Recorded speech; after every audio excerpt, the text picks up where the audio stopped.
Méditation de la communauté des disciples du Christ vivant en ce samedi de la deuxième semaine de Carême, année liturgique B. Évangile de Jésus-Christ selon saint Luc, au chapitre 15, les versets 1 à 3, puis 11 à 32. En ce temps-là, les publicains et les pécheurs venaient tous à Jésus pour l'écouter.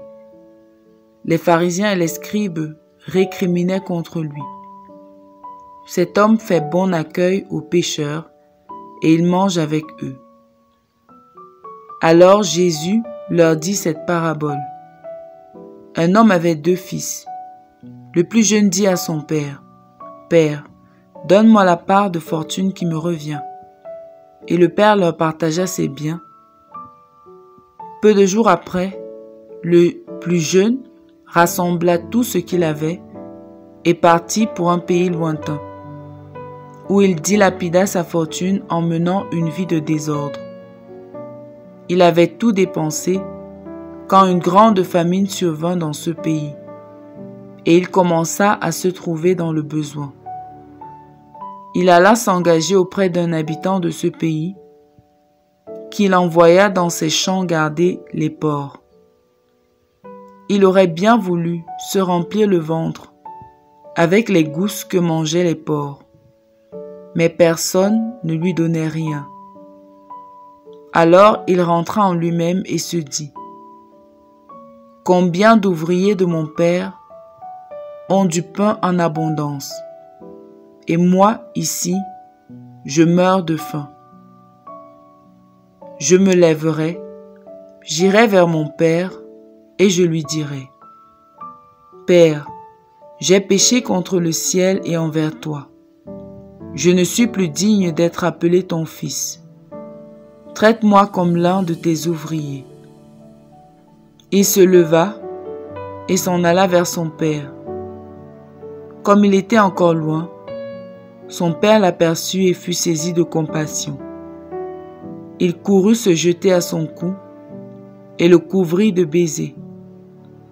Le fils lui dit, « Père, j'ai péché contre le ciel et envers toi.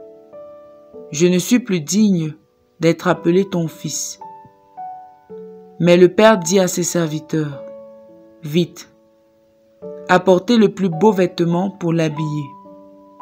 Mettez-lui une bague au doigt et des sandales aux pieds.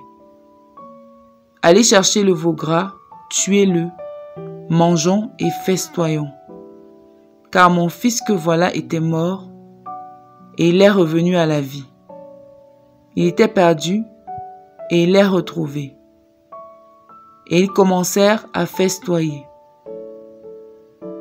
Or, le fils aîné était au champ. Quand il revint et fut près de la maison, il entendit la musique et les danses. Appelant un des serviteurs, il s'informa de ce qui se passait. Celui-ci répondit, « Ton frère est arrivé et ton père a tué le veau gras, parce qu'il a retrouvé ton frère en bonne santé. » Alors le fils aîné se mit en colère et il refusait d'entrer. Son père sortit le supplier, mais il répliqua à son père, « Il y a tant d'années que je suis à ton service, sans avoir jamais transgressé tes ordres. Et jamais tu ne m'as donné un chevreau pour festoyer avec mes amis. Mais quand ton fils que voilà est revenu, après avoir dévoré ton bien avec des prostituées, tu as fait tuer pour lui le veau gras. » Le père répondit, « Toi, mon enfant, tu es toujours avec moi, et tout ce qui est à moi est à toi. Il fallait festoyer et se réjouir, car ton frère que voilà était mort, et il est revenu à la vie. Il était perdu, et il est retrouvé. » Acclamons la parole de Dieu. Méditation. Bien-aimés dans le Seigneur, Dieu soit loué en tout temps. La parabole de l'enfant prodigue sied à un temps liturgique comme celui-ci, le temps de carême, le temps de la conversion, le temps de la métanoïa, le temps du retour dans la maison de l'abondance, celle de Dieu notre Père. Il est un Père très riche, très généreux en grâce et en miséricorde. Cette parabole nous montre clairement que lorsque nous quittons la maison de notre Père qui est aux cieux, alors nous sombrons dans la véritable misère, celle dans laquelle nous plonge une vie sans sens, déréglée, désordonnée. La parabole de l'enfant prodigue nous permet de comprendre ce que signifiait Jésus lorsqu'il disait à ses disciples « Demeurez en moi, comme moi en vous ». De même que le sarment ne peut pas porter de fruits par lui-même s'il ne demeure pas sur la vigne, de même vous non plus, si vous ne demeurez pas en moi. Moi je suis la vigne et vous les sarments. Celui qui demeure en moi et en qui je demeure, celui-là porte beaucoup de fruits, car en dehors de moi, vous ne pouvez rien faire. Le Fils prodigue a bien expérimenté la vérité de ce message de Jésus-Christ. Il vit dans l'abondance auprès du Père, rien ne lui manque. Un beau jour, poussé par son désir de propriété et d'indépendance sans finalité, il demande au Père sa part d'héritage alors même que celui-ci est encore vivant. Il n'a pas le temps d'attendre sa mort. Le Père très généreux respecte sa liberté et lui donne ce qu'il demande. Il sort de la maison du Père et s'en va très loin. Il quitte donc la maison du Père et sa présence. Loin de cette maison d'abondance, c'est la misère la plus abjecte qui frappe notre cher bonhomme. Il se rend compte de sa bêtise, se repent et il rentre en courant vers la maison de son Père. Celui-ci, dans sa miséricorde insondable et souvent révoltant, pour qui est trop à l'étroit dans son cœur comme le frère du Fils prodigue, le reçoit avec faste. Nous pouvons nous aussi remarquer que dans nos vies, nos moments de véritable misère sont ceux que nous passons loin de la maison de notre Dieu. La véritable souffrance, qui peut être autant physique que spirituelle, est celle que nous apporte notre éloignement des sentiers prévus par Dieu pour nous.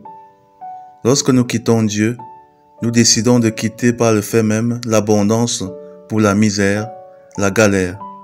Et ce qui nous met hors de la maison, de la présence de Dieu notre Père, est bel et bien le péché. Le péché nous coupe de Dieu et son salaire, comme l'affirme Saint Paul, est bien la mort. Dieu est très miséricordieux. Il ne peut nous abandonner à la mort du péché. Il nous ouvre grandement ses bras en ce temps de carême pour que puissent revenir à lui tous ceux qui auront pris conscience que le bonheur se trouve en Dieu et en Dieu seul, ceux qui auront pris la résolution de retourner à leur engagement chrétien, à leur ferveur des débuts. Alors, suis-je dans la maison du Père ou loin de celle-ci? Quelle attitude, quelle action mauvaise, quel péché m'a conduit hors de la maison du Père?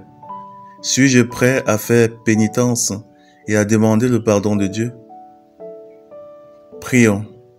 Père éternel, montre-nous nos péchés et donne-nous la force de les combattre. Ainsi, nous pourrons rentrer dans l'abondance des fils bien-aimés du Père, généreux et miséricordieux que tu es. Par Jésus le Christ notre Seigneur. Amen. Intercession. Seigneur, certains d'entre nous se sont tellement éloignés de toi et de ta maison qu'ils ont perdu l'espoir d'y retourner un jour.